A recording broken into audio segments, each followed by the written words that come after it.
Managing Staff Leave, Other Leave. Welcome to this Fáilte Ireland video series designed to support tourism and hospitality businesses in meeting your employer obligations. My name is Dominica O'Sullivan. I'm a human resources consultant with Action HR Services. In the previous video guide, we covered the various types of protected leave. In this session, I will address the other types of staff leave. Within this topic, we will discuss the various types of statutory and non-statutory leave that employees may be entitled to avail of. We will consider an overview of the relevant legislation, an overview of employee entitlements, employer responsibilities, risks associated with non-compliance, and finish by considering some top tips. Statutory leave refers to a minimum amount of leave prescribed by the relevant legislation that all employees are entitled to, whether they are full-time, part-time, temporary, or working on a casual basis. Some types of statutory leave must be paid by the employer, for instance, annual leave, while its other types do not, for instance, compassionate leave. We will discuss 3 types of statutory leave in this video, specifically annual leave, sick leave, and jury leave. We will also cover non-statutory leave. The requirement to grant non-statutory leave is not outlined in employment legislation. Instead, an employer may choose to offer an entitlement to avail of within the organization's policies as part of terms and conditions of employment. Under non-statutory leave, we will look at compassionate leave, study leave, special leave, career breaks, authorized leave.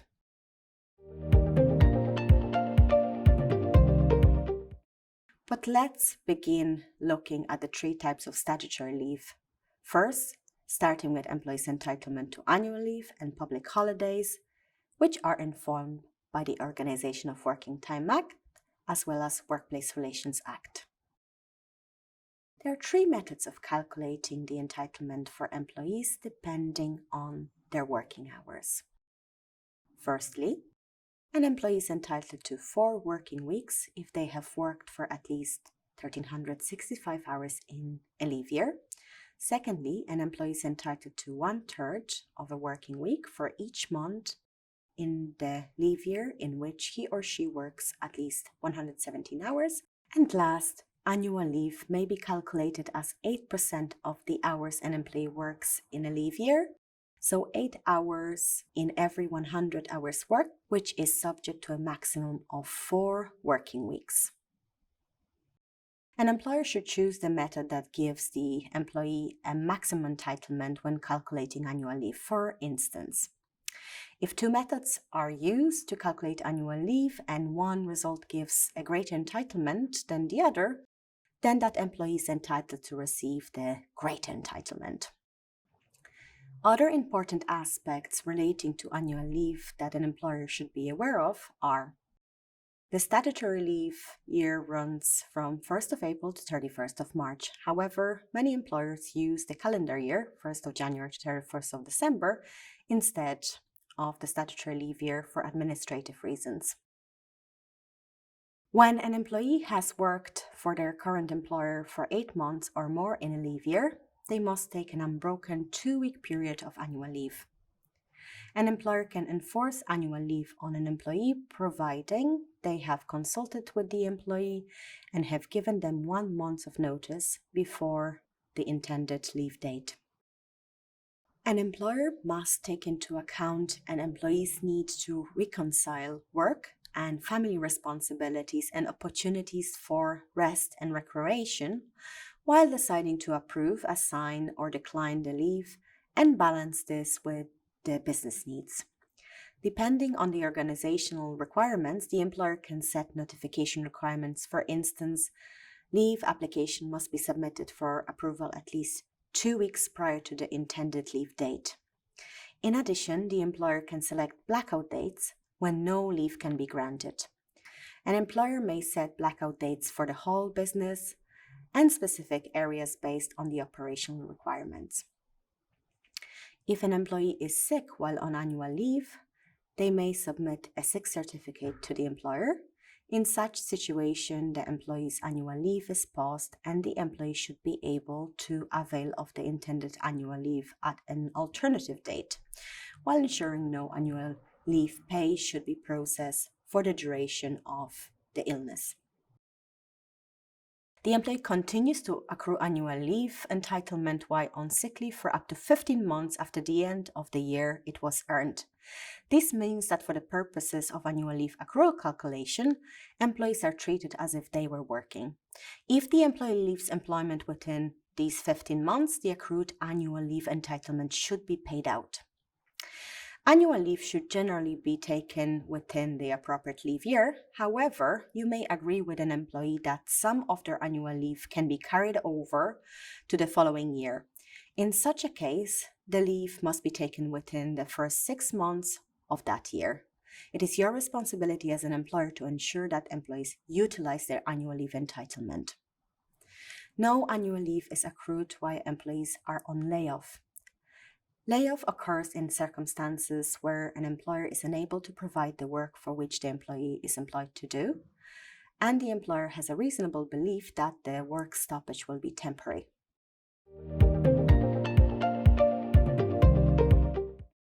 We will now move on to discuss employees' entitlement to public holidays as set out in the relevant Irish employment legislation.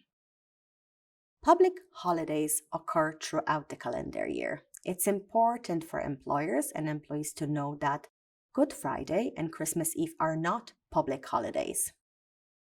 In terms of the public holiday entitlement, part-time employees must have worked at least 40 hours in the 5 weeks leading to a public holiday to be eligible for it. Once an employee is deemed eligible to receive public holiday entitlement, the manner in which they receive this entitlement is at the discretion of the employer. However, if an employee requests clarification regarding this at least 21 days before a public holiday falls, the employer should notify them as to how the entitlement will be given at least 2 weeks or 14 days before the public holiday falls. If the employer does not clarify this to the employee, they are entitled to be paid and off that day. Employment contracts and organizations' policies can outline how the public holiday entitlement will be given. It is also noted that the employer can change the manner in which public holiday entitlement is granted, taking into account operational needs and varying the method of granting the entitlement between employees, provided that the employer does not act contradictorily to the policy and the contract terms, and treats our employees fairly. Let's look at the various ways in which the entitlement can be given. If employees work on public holiday, they are entitled to be paid for the hours they worked on that day and receive either an additional day's pay or an additional day's paid of annual leave or paid day off within a month of that day.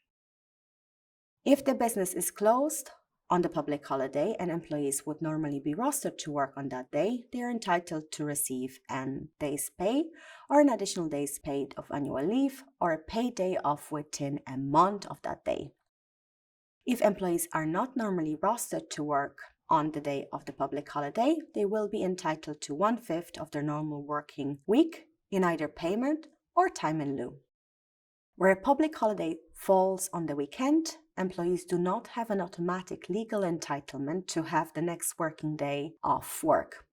So any decision regarding this is based on the organizational requirements. For example, if St. Stephen's Day, 26th of December, fell on a Saturday, Monday the 28th of December is not automatically a public holiday. Finally, where an employee finishes employment during the week ending on the day before a public holiday, and he or she has worked for the employer for the previous 4 weeks, he or she must receive an additional day's pay for the upcoming public holiday. Records in relation to annual leave and public holidays should be retained for a period of 3 years. We will look at jury leave next. Any Irish citizen aged 18 and over who is on the register of electors may be selected for jury service. An employee is entitled to be paid by the employer for the duration of jury service, and his or her employment rights remain unaffected. In practice, this means that employees are entitled to receive their normal wages over the duration of their jury service. There is no clear direction in the legislation as to how to deal with part-time and casual employees in this case, but I recommend that employers look at the 13 weeks prior to jury leave starting and get the average of what employees' normal wages are. This amount should then be paid to the employee while they're on jury service. A certificate of attendance called J14 from the jury office can confirm employees' attendance and should be submitted to the employer. Regarding record keeping, there is no set period for the maintenance of jury leave records, but I would advise that you hold on to those for at least 12 months after an employee has returned to work after the leave. The final statutory leave type we are going to cover is sick leave.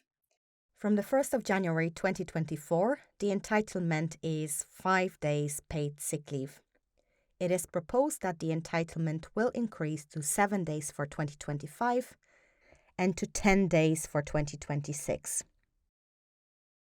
Employees are entitled to a rate of 70% of their usual daily earnings, up to a maximum of €110 a day for certified leave only. The employee is entitled to sick pay from the first day of absence, provided that they have at least 13 weeks service with the employer and a relevant medical certificate has been submitted. If it is the approach taken in your business, be sure to update your policy to clarify this if it's not already specified there. Regarding record keeping, in line with the Sick Leave Act, those should be retained on the file for a period of 4 years after an employee has returned to work after the leave.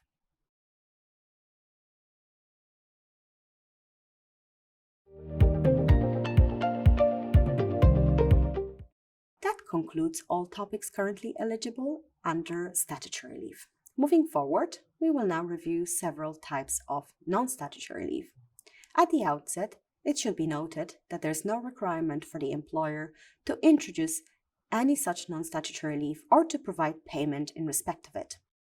Nevertheless, it should be noted that across many sectors, we are seeing evidence of business planning to or having already implemented some of these aspects of leave as a benefit to employment, which can increase their attractiveness as a place to work and positively impact their employer brand.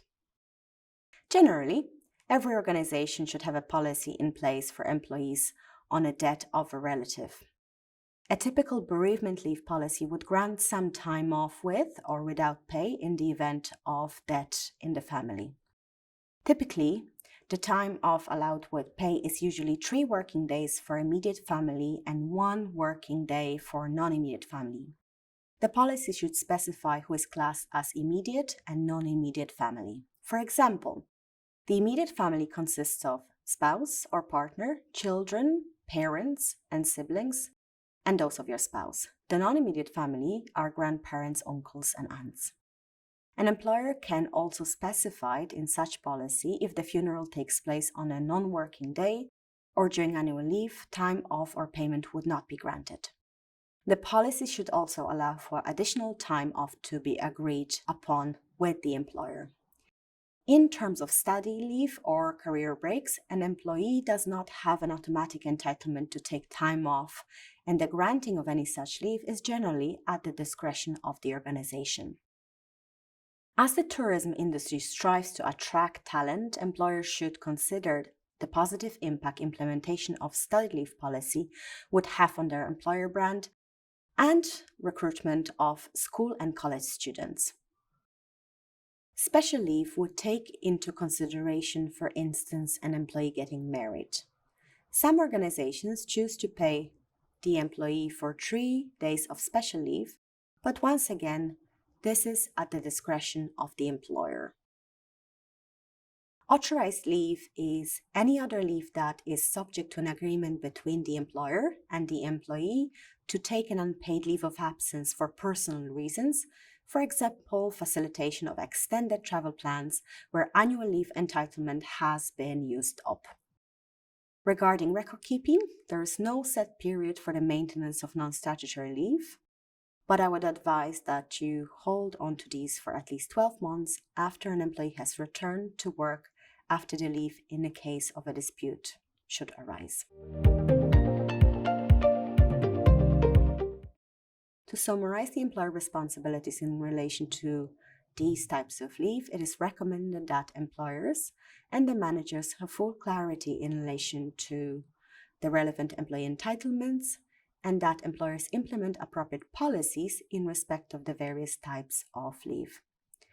Employers should also follow the specific requirements in relation to documenting various types of leave and record retention. This can be achieved by the way of implementations of the various payroll or HR management system, or simply by maintaining physical records on the employee's file. All employers should ensure that the relevant leave is granted in line with the relevant legislation and company policies, and that payments are processed for employees accordingly. Should an employer fail to comply with the relevant staff leave legislation or comply with policies, or being consistent in how the leave is granted, this could lead to low staff morale, employee relations issues, Workplace Relations Commission's inspections, and Workplace Relations Commission cases. It is for that reason that employers should ensure they meet all the responsibilities in respect of all types of staff leave.